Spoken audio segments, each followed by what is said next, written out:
Hello everyone, first time మన channel చూస్తుంటే subscribe చేసుకోవడం మర్చిపోద్దు. వీడియోలోకి వెళ్ళినట్లయితే సుమిత్ర తన గదిలో శౌర్యని ఒడిలో పడుకోబెట్టుకొని కథలు చెప్తూ ఉంటుంది. ఇంతలోనే దీప అక్కడికి వెళ్ళి వాళ్ళిద్దరిని చూసి, నేను నా తల్లి ఒడిలో ఎప్పుడు ఇలా పడుకోలేదు, అలా పోన్లే నాకు కాకపోతే నా కూతురికైనా అదృష్టం దక్కిందనుకుంటూ అలా ఆలోచిస్తూ ఉంటుంది. అప్పుడే అది చూసి సుమిత్ర, ఎందుకు అలా చూస్తున్నావు, చెమ్మగిల్లని నీ కళ్ళే చెప్తున్నాయి, నీ మనసులో ఏదో ఉంది, ఏంటో చెప్పు అని అడిగితే, మీరు ప్రెగ్నెంట్గా ఉన్నప్పుడు మీకు ఎలాంటి ఆలోచనలు ఉండేవి అని అడుగుతుంది దీప. నేను ఎక్కువగా మా అమ్మతో ఉండాలనిపించేది, ఏం కావాలన్నా అమ్మనే అడగాలనిపించేది, ప్రతి అవసరానికి అమ్మ అమ్మ అని పిలిచే నేను అమ్మనవుతున్నానంటే చాలా హ్యాపీగా ఉండేది. ఇలాగే శౌర్యలానే నేను మా అమ్మ ఒళ్ళో పడుకొని ఆవిడ చెప్పే కథలు వింటుంటే మా అమ్మ నాతో నేను చెప్పే కథలన్నీ నీ కడుపులో ఉన్న బిడ్డ వింటుందని చెప్పేది. ఇప్పుడు చెప్పు, ఏంటి నీ మనసులో మాట అని అంటే, నాకు అమ్మ ఒళ్ళో పడుకోవాలని ఉందని చెప్తుంది. అయితే రా దీపా, నేను కూడా మీ అమ్మనే కదా, రా ఇలా రా అని చెప్పి పిలుస్తుంది. ఇక అలా అనేసరికి దీప ఆనందానికి అవధులుండవు. వెంటనే వెళ్ళి సుమిత్ర ఒడిలో పడుకుంటుంది. చాలా హ్యాపీగా అనిపిస్తుంది దీపకి. ఇంతలో బయట నుండి ఇదంతా చూస్తూ కార్తీక్ అయితే తెలియకుండానే ఇదంతా వీడియో రికార్డ్ చేస్తాడు.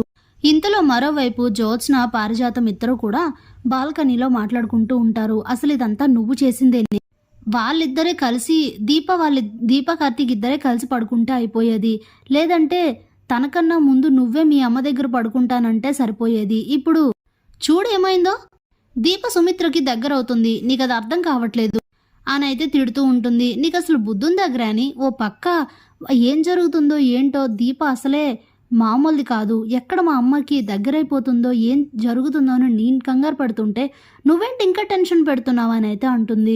ఇలా ఇక్కడ నిల్చొని టెన్షన్ పడే బదులు అక్కడికి వెళ్ళి ఏం జరుగుతుందో చూద్దాం పద, ఏదైనా అవకాశం దొరికితే అస్సలు వదులుకోకూడదు పద అని అయితే చెప్తుంది. ఇక ఇద్దరు కూడా సుమిత్ర గది దగ్గరకు వస్తారు.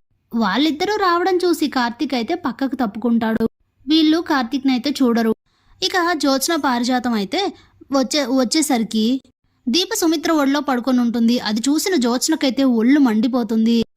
అప్పుడే జ్యోత్స్న మమ్మీ అంటూ కోపంగా వెళ్ళబోతూ ఉంటే అప్పుడే పారిజాతం, నువ్వు ఉండవే, ఎందుకు అలా కంగారు పడుతున్నావు అని అంటుంది. అప్పుడే సుమిత్ర, ఏంటి జ్యోత్స్న, ఎందుకు అలా కోప్పడుతున్నావు, ఇందులో తప్పే ఉంది, దీప నా ఒళ్ళో పడుకుందని నీ కోపంగా ఉందా అని అంటే, అదేంటి మమ్మీ, నువ్వు మా అమ్మవి, అది నా స్థానం, అలాంటిది తనెలా నీ ఒళ్ళో పడుకుంటుంది, తనేమైనా నీ కన్న కూతురా అదేంటి అని అడుగుతుంది. అప్పుడే అది కాదు జ్యోత్స్న అని అంటూ ఉంటుంది సుమిత్ర. ఇంతలోని పారిజాతం, అవునే, దీపే సుమిత్ర కన్న కూతురు, నువ్వు కాదు అని అంటుంది.